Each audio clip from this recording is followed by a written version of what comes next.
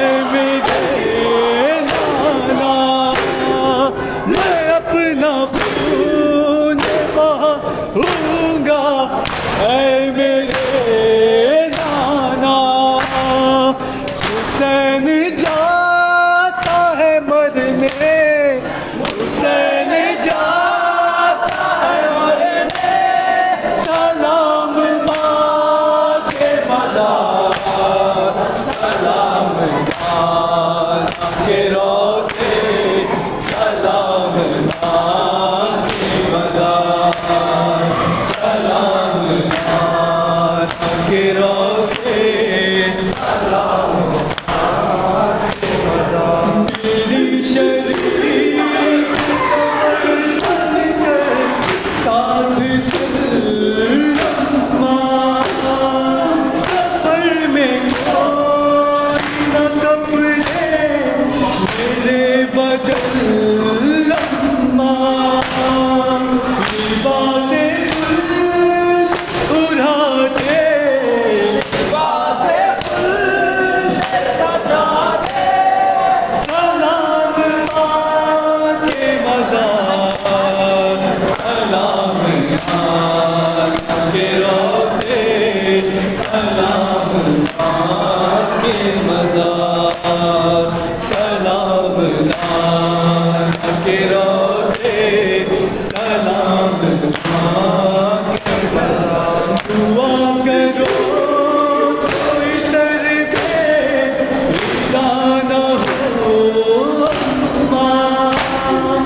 نماز شوق شہادت قضا نہ ہو ماں نہ آئے میرے چمن پہ آئے میرے چمن پہ ستم کے گرد و غبار سلام ماں کے روزے سلام ماں کے مزار سلام ماں کے روزے سلام ماں کے مزار میری سکینہ کہاں رسد کے بند کہاں زمین گرم پہ چلنا اسے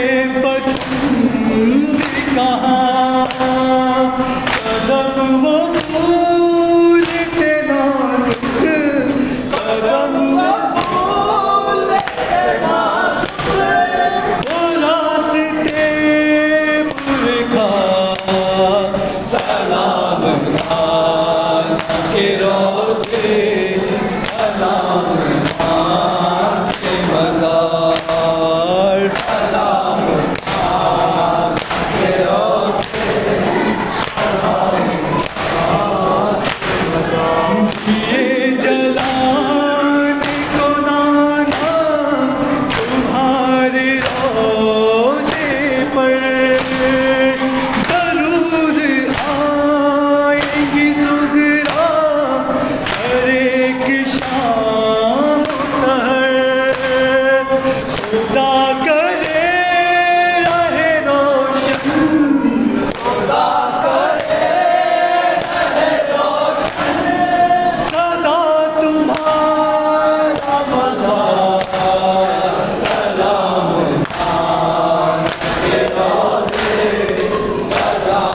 ماں